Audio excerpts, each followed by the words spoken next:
Merhaba Meraklı Bakışlar ailesi. Bugün sizi Amerika'nın en ünlü hapishanesine, Alcatraz'a götürüyoruz. San Francisco Körfezi'nin ortasında soğuk ve akıntılı sularla çevrili bu ada, sadece sıkı güvenlikli bir hapishane değil, aynı zamanda suç tarihinin en karanlık hikayelerine ev sahipliği yapmış bir yerdir. Gelin bu esrarengiz hapishanenin tarihine, unutulmaz mahkumlarına, kaçış planlarına ve karanlık söylentilerine yakından bakalım.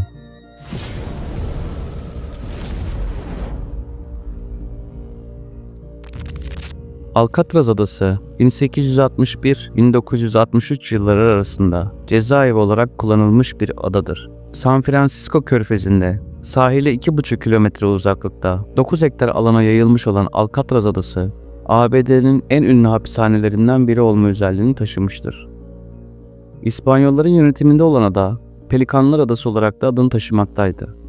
1848 yılında ABD yönetimine geçen ada, bir süre sonra San Francisco'nun savunması için askeri amaçlarla kullanıldı. 1868 yılında yapılan yerli isyancıların önderlerinin tutulduğu hapishane, Alcatraz Adası'nın gelecekteki rolünü de belirleyecekti. Ek binalarla giderek büyüyen cezaevi 1 Ocak 1934 tarihinde federal hapishaneye dönüştürüldü.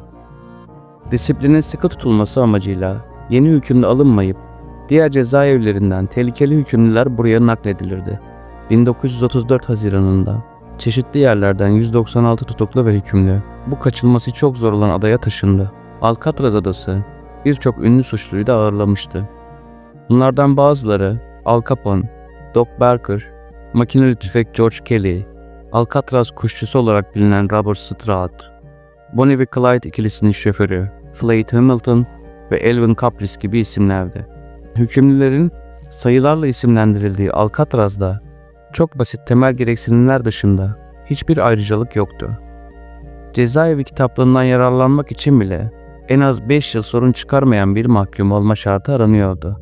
Aşırı akıntıyla çevrili adadan kaçışın çok zor olduğu hapishane koşulları esir kamplarına benziyordu. Sığınma yeri, yemek, kıyafet ve sağlık yardımının dışında hiçbir şey verilmiyordu. Çoğu mahkum günün 23 saatini hücresinde geçiriyordu.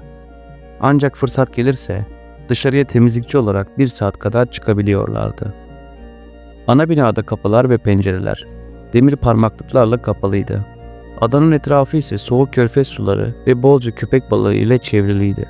Şu sıralar turistik mekan durumunda olan Alcatraz'dan 14 adet kaçma girişimi olmuştur. İlk kaçma olayı 27 Nisan 1936'da Joe Bowers görevi gereği çöp yakarken adanın sınırındaki çite tırmanmaya başladı.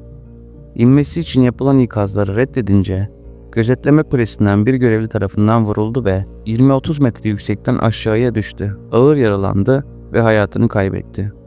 16 Aralık 1937'de Tyler Cole ve Ralph Rowe endüstri binasında hasır bölümünde çalışıyordu. Bir ara penceredeki demir parmaklıkları törpüleyip kestiler. Oradan kaçıp San Francisco Körfezi'nde kayboldular. Bu teşebbüs şiddetli bir fırtına sırasında yapılmıştı ve Körfez'in dalgaları hızlı ve sertti. Çoğu kişi hala onların öldüğüne inanmaya devam ediyor. 14 Nisan 1943'te James Borman, Hal Brest, Floyd Hamilton ve Fred Hunter gibi isimler endüstri binasında 2 görevliyi rehin aldılar ve pencereden kaçtılar.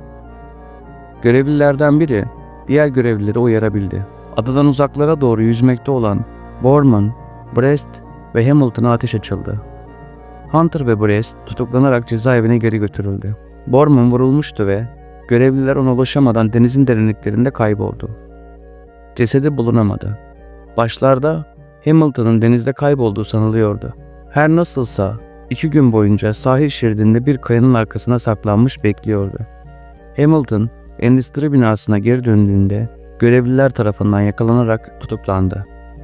21 Mayıs 1941'de Joe Kreutzer, Sam Shockley, Arnold Cale ve Lloyd Bartle isimli 4 mahkum endüstri binasında çalışırken görevlileri etkisiz hale getirip rehin aldılar. Demir parmaklıkları kesip kaçmaya çalışsalar da başaramadılar. Görevlilerden Paul Madigan onları kaçamayacaklarını ikna etti ve onlar da teslim olmayı kabul ettiler. 31 Temmuz 1945'te en dahice planlardan birini John Giles, askeri kıyafetlerin taşındığı, limanda çalışma avantajını kullanarak yaptı. Sonunda askeri üniformalardan bir tanesini yürüttü. Üniformayı giyerek sakin bir şekilde denize gemi indiren askerlerin yanına gitti. Gemiye usulca bindi. Kaybolduğu hemen anlaşıldı fakat gemi harekete geçmişti. Ama ne yazık ki gemi Giles'ın umduğu gibi San Francisco'ya değil başka bir adaya gidiyordu. Giles karaya ayak basar basmaz polisler tarafından yakalanarak Alcatraz'a geri gönderildi. 11 Haziran 1962'de Clint Eastwood, Alcatraz'dan kaçış filmiyle şöhreti yakalayan bir kaçış olayı gerçekleştirdi. Frank Morris ve Anglin kardeşler sessizce ve kimseye fark ettirmeden bitişinde demir parmaklıklar olan bir koridora çıkan hücre duvarına bir delik açtılar. Fark edilmemek için gerçek saçlarını da kullanarak kendi maketlerini yaptılar. Maketleri yatağa yatırıp üstlerini örttüler. Koridordan havalandırmaya tırmandılar ve buradaki demir çubukları büküp çatıya çıktıktan sonra su borularına tutunarak aşağıya indiler ve kayıplara karıştılar. Bugün bile Frank ve Anglin kardeşlere ne olduğu belirsiz durumdadır. Adanın cezaevi olarak kullanıldığı süre içerisinde 29 yılda 34 mahkum 14 ayrı kaçma girişiminde bulundu. 23 yakalandı, ikisi boğularak 8 hükümle öldü. Yakalanamayan sadece 5 kişi kaldı.